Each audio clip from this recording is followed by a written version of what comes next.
সুপ্রিয় দর্শক, স্বাগত জানাচ্ছি। ভারত পাকিস্তান দক্ষিণ এশিয়ার দুই দা কুমড়ো প্রতিবেশী। জন্মের পর থেকেই দেশ দুটির মধ্যে বৈরিতা বিরাজ করছে। আবারও মুখোমুখি ভারত পাকিস্তান, যুদ্ধের দামামা বাজতে শুরু করেছে দুই দেশের মধ্যে। প্রশ্ন হচ্ছে, প্রতিবেশী দেশ দুটির মধ্যে কি যুদ্ধ বেঁধেই যাচ্ছে? ভারত কি পাকিস্তানে আক্রমণ করবে? এ বিষয়ে পাকিস্তান কি বলছে? কে কতটা প্রস্তুতি নিচ্ছে? এসব খবরের আদ্যপান্ত নিয়ে সাজিয়েছি এবারের পর্ব। বিস্তারিত জানতে পুরো ভিডিওটি দেখুন। নয়, পাকিস্তানের বিরুদ্ধে একের পর এক পদক্ষেপ নিচ্ছে নয়াদিল্লি। অবশ্য হাত গুটিয়ে বসে নেই ইসলামাবাদও। পাকিস্তানের সাথে বৃহস্পতিবার রাতে সীমান্তে এক দফা গোলাগুলিও হয়েছে ভারতীয় সেনাদের। ফলে যে কোনো সময় বড় ধরনের যুদ্ধের শঙ্কা তৈরি হয়েছে। বাংলাদেশের উপর ছড়ি ঘোরানোর প্রচেষ্টার বিপরীতে এক একটা মাস্টার স্ট্রোক নোবেলজয়ীর, আর তাতেই যেন কুপোকাত দিল্লি। দীর্ঘদিনের নতজানু থেকে ঘুরে দাঁড়িয়ে এখন ভারতের চোখে চোখ রাখছে বাংলাদেশ। তারই যেন জ্বলন্ত উদাহরণ মুহুরী নদীতে বাংলাদেশের বাঁধ নির্মাণ। আর এই জবাব দেওয়ার শুরুটাও ভারতই করেছিল। গত বছরের আগস্টে বিনা নোটিসে ত্রিপুরার নিজের জমানো পানি ছেড়ে বাংলাদেশের বৃহত্তর নোয়াখালী ও কুমিল্লা অঞ্চলের শত কোটি টাকার ক্ষতি করেছিল। আকস্মিক বন্যায় ভাসিয়েছিল লাখ লাখ মানুষকে। যুদ্ধ শুরু হয়ে গেছে। ভারত পাকিস্তান মহাযুদ্ধ শুরু হয়ে গেছে। ভারতকে ছাড়বে না পাকিস্তান। রেড অ্যালার্ট জারি করেছে। সীমান্তে যত ভারী অস্ত্র সব এনে জমা করেছে পাকিস্তান। এবার কঠিন যুদ্ধে নামবে পাকিস্তান। ভারতকে যে কোনো মূল্যে হারাতে হবে, এমন প্রতিজ্ঞায় নিয়েছে। দর্শক, আজকের এই ভিডিওটি রীতিমতো দেখলে আপনি অবাক হয়ে যাবেন। খুবই চাঞ্চল্যকর তথ্য রয়েছে আজকে আমাদের এই ভিডিওতে। এদিকে পাকিস্তানের সাথে ডক্টর ইউনূসও হাত মিলিয়ে বাংলাদেশে বাদ দিচ্ছে ডক্টর ইউনূস। বাংলাদেশ যে জল নিয়ে একটা বিরোধ ছিল, নরেন্দ্র মোদী ক্ষমতা কাটিয়েছিল, সেটিও বন্ধ হতে যাচ্ছে। এবার বাংলাদেশকেও নরেন্দ্র মোদী বাপ ডাকবে। এটাই হচ্ছে ডক্টর ইউনূসের মাস্টার মাইন্ড। শুধু পাকিস্তানেই না, পাকিস্তান, বাংলাদেশ এবং চীন, এবার চীনের বর্ডার এলাকাতেও আরো 5টি শক্তিশালী পরমাণবিক শক্তি এনে হাজির করেছে। চতুর্দিকে ভারতকে ঘিরে ফেলেছে। এবার নরেন্দ্র মোদী পালানোরও জায়গা পাবে না। দর্শক, কে কোন জেলা থেকে আজকে আমাদের এই ভিডিওটি দেখছেন অবশ্যই কমেন্টসের মাধ্যমে জানিয়ে দিন। দয়া করে আজকের এই ভিডিওটি আপনার সোশ্যাল মিডিয়াতে শেয়ার করে দিন। ভিডিওতে একটি লাইক দিয়ে দেখতে থাকুন সম্পূর্ণ ভিডিওটি। কোনো কাটিয়ে উঠতে পারেনি ভারত। এই ঘটনায় প্রতিবেশী ইসলামাবাদের ওপর অভিযোগের তীর নয়াদিল্লির। শঙ্কা রয়েছে 26 বছর পর কাশ্মীর নিয়ে আবারও যুদ্ধে জড়াতে পারে দুই দেশ।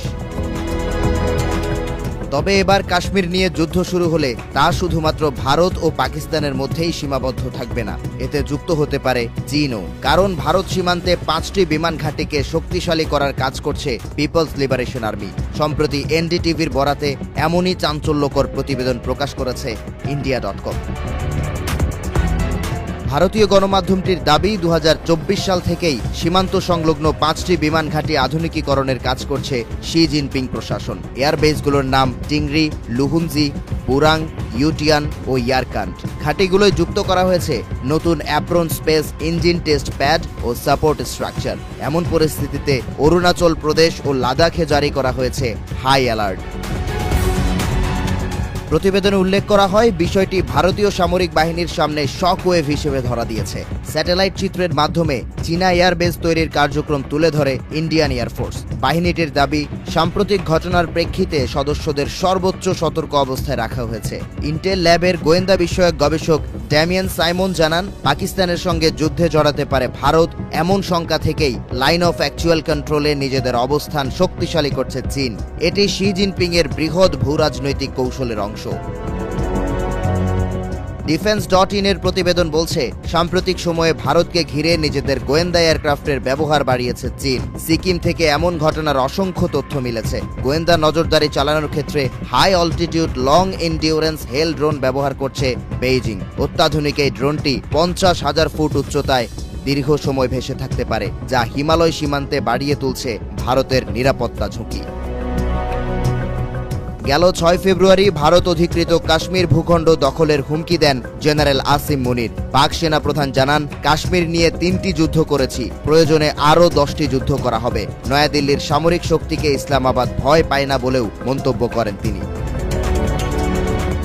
এর 2 মাস পর এপ্রিলের শুরুতে অস্ত্রবিরতি ভেঙে ভারতীয় সীমানায় ঢুকে পড়ে পাকিস্তানি সেনারা। কেন্দ্রশাসিত অঞ্চল জম্মু ও কাশ্মীরের লাইন অফ কন্ট্রোল পাড়ি দিয়ে চালানো অতর্কিত গুলিবর্ষণে কেঁপে ওঠে পুঞ্চ জেলা। পরিস্থিতি নিয়ন্ত্রণে এগিয়ে আসলেও ভারতীয় সেনাবাহিনীকে হিমশিম খেতে হয়, যদিও নিজেদের সফলতার দাবি করে নয়াদিল্লি। সে সময় এক বিবৃতিতে সেনাবাহিনী জানায়, সীমানা পাড়ি দিয়ে ভারতে প্রবেশ করা পাক সেনাদের নিজ দেশে ফিরে যেতে বাধ্য করা হয়েছে।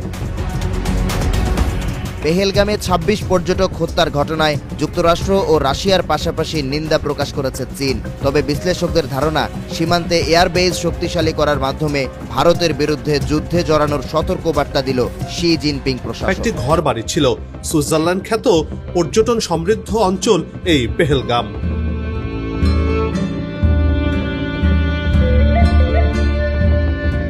22 এপ্রিল 2025 সালের পর থেকে এই প্রাকৃতিক সৌন্দর্যে ঘেরা স্থানটি হয়ে গেছে বদ্ধভূমি। শুরু হয়েছে দোষারোপের খেলা। 22 এপ্রিল দুপুরে পেহেলগামে 28 জন ভারতীয় পর্যটককে নির্মমভাবে নিধন করা হয়। এটি একটি নৃশংস, নিন্দনীয় ও মানবতা বিরোধী অপরাধ। এ হত্যাকাণ্ড ইসলামী শিক্ষার বিরুদ্ধে যায়, কারণ ইসলাম নিরস্ত্র মানুষকে হত্যার সমর্থন করে না। সন্ত্রাসের কোনো ধর্ম, জাত নেই।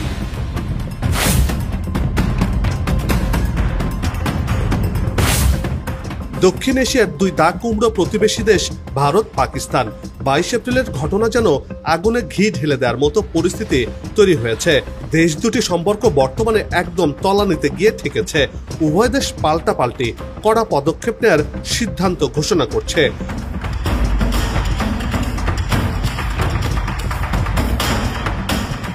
দু দশকেরও বেশি সময় পর ফের রণমেজাজে ভারত পাকিস্তান।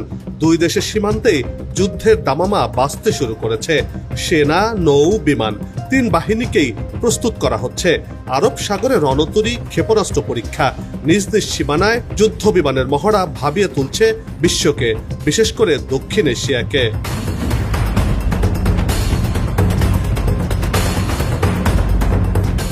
পরমাণু শক্তিধর 2 দেশের কূটনীতির মাঠেও টান টান উত্তেজনা। চীন, যুক্তরাষ্ট্র, রাশিয়ার সঙ্গে সলা পরামর্শে অস্থির দুপক্ষই। 1999 সালের কার্গিল যুদ্ধেও এমন সাজ রব ওঠেনি 2 ভূখণ্ডে। সব মিলিয়ে রীতিমতো যুদ্ধের উত্তেজনা চলছে ভারত পাকিস্তান সীমান্তে।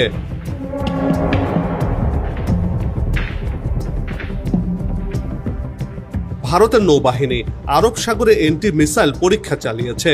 ভারতের নিজস্ব প্রযুক্তিতে নির্মিত যুদ্ধ জাহাজ INS সুরাত দ্রুতগামী ও নিজ দিয়ে উড়ে আসা ক্ষেপণাস্ত্রকে সফলভাবে ধ্বংস করেছে।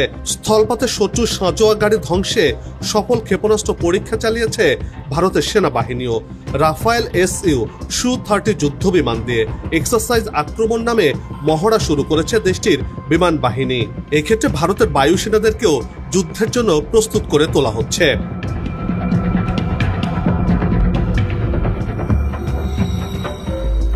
ভারতের পদক্ষেপে ফুঁসে উঠেছে পাকিস্তান, উঠছে প্রস্তুতির ধোঁয়া। পাল্টা জবাব হিসেবে ঐতিহাসিক সিমলা চুক্তি বাতিল করেছে পাকিস্তান। ভারতের সঙ্গে ওয়াগা সীমান্ত বন্ধ করে দেওয়ার সিদ্ধান্ত নিয়েছে দেশটি। করাচি উপকূল থেকে সারফেস টু সারফেস মিসাইল উৎক্ষেপণের নোটিশ জারি করেছে পাকিস্তান। 24-25 এপ্রিল পাকিস্তানি ক্ষেপণাস্ত্র পরীক্ষা করবে। সূত্রের বরাত দিয়ে এই তথ্য জানিয়েছে ভারতের সংবাদ সংস্থা ANI। সীমান্ত ঘেঁষা চৌকিগুলোতে হাই অ্যালার্ট জারি করেছে পাকিস্তান। কড়া হুঁশিয়ারি দিয়েছে দেশটির প্রধানমন্ত্রীর দপ্তরও।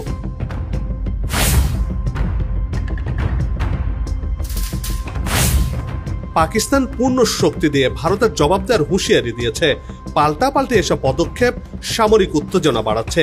পূর্ণ শক্তির কথাতেই যেন সবকিছু এলোমেলো করে দিয়েছে, কেননা পাকিস্তানের কাছে পরমাণু অস্ত্র রয়েছে। প্রতিরক্ষা বিশ্লেষকরা বলছেন, জাতীয় নিরাপত্তা পরিষদের বিবৃতিতে সম্পূর্ণ জাতীয় শক্তির ব্যবহার কথাটির অর্থ পরমাণু অস্ত্র প্রয়োগের সম্ভাবনাকে উড়িয়ে দেওয়া যায় না। পূর্ণ শক্তি দিয়ে ভারতকে দমাতে চায় পাকিস্তান, আর এতেই পরমাণু যুদ্ধের আশঙ্কা করছেন সামরিক বিশ্লেষকরা।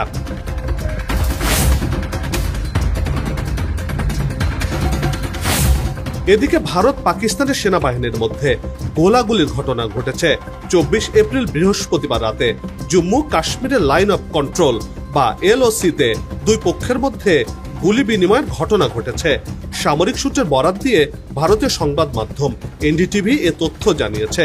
ভারতীয় সেনাবাহিনীর দাবি, পাকিস্তানি সেনাবাহিনী প্রথমে ভারতের কয়েকটি পোস্ট লক্ষ্য করে গুলি চালায়, জবাবে ভারতের সেনাবাহিনীও গুলি চালিয়েছে। এতে কোনো হতাহতের ঘটনা ঘটেনি বলে সংবাদ প্রকাশ করেছে এনডিটিভি।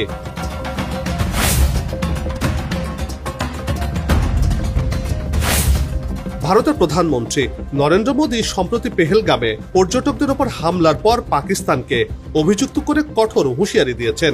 এর জবাবে পাকিস্তানে শুরু হয় বিক্ষোভ। বৃহস্পতিবার করাচি, লাহোর, মুজাফফরাবাদ ও কোয়েটায় এসব বিক্ষোভ অনুষ্ঠিত হয়েছে। এএফপির খবরে এমন তথ্য জানানো হয়েছে। পাকিস্তানের বিক্ষোভকারীরা বলছেন, ভারত যদি যুদ্ধে যেতে চায় তাহলে প্রকাশ্যে এগিয়ে আসুক। তারা এও বলছেন, ভারত সিন্ধু চুক্তি বাতিলের মাধ্যমে পাকিস্তানের সাথে কার্যত যুদ্ধ শুরু করে দিয়েছে। আর এতে পাকিস্তানেরও থেমে থাকা উচিত নয়, পাকিস্তানেরও এগিয়ে যাওয়া উচিত যুদ্ধের দিকে।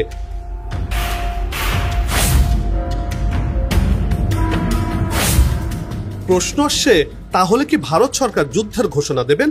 এমন প্রশ্নে বিশেষজ্ঞরা বলছেন, প্রথম পথ হচ্ছে ভারত সরকার 2021 সালের এলওসি যুদ্ধবিরতি চুক্তি ভেঙে সীমান্তে গোলাগুলিতে সবুজ সংকেত দিতে পারেন। দ্বিতীয় পথ হচ্ছে ফের 2019 সালের মতো বিমান হামলা, এমনকি ক্রুজ মিসাইল হামলার পথও যেতে পারে নয়াদিল্লি। এর প্রতিক্রিয়া হিসেবেও বড়সড় পাল্টা হামলা আসার আশঙ্কা থেকেই যায়, যেমনটা দেখা গিয়েছিল আগের বারের বিমান হামলার পর।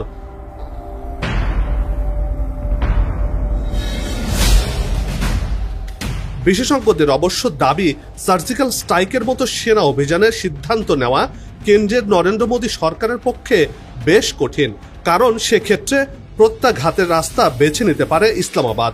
তখন পরমাণু শক্তিধর পাকিস্তানের সঙ্গে সরাসরি যুদ্ধে জড়িয়ে পড়া ছাড়া অন্য কোনো রাস্তা থাকবে না ভারতের জন্য। আণবিক অস্ত্রের নিরিখে অবশ্য পশ্চিমের প্রতিবেশী দেশ অর্থাৎ পাকিস্তান থেকে অনেকটাই এগিয়ে রয়েছে ভারত।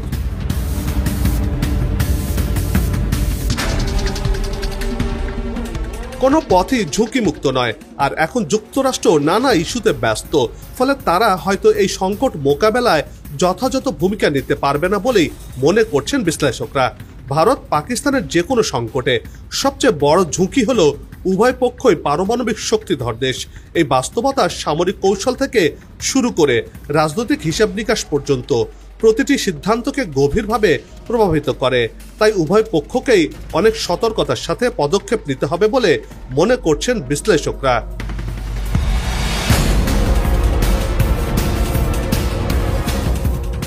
ভারত যে পথে বেছে নিক আর পাকিস্তান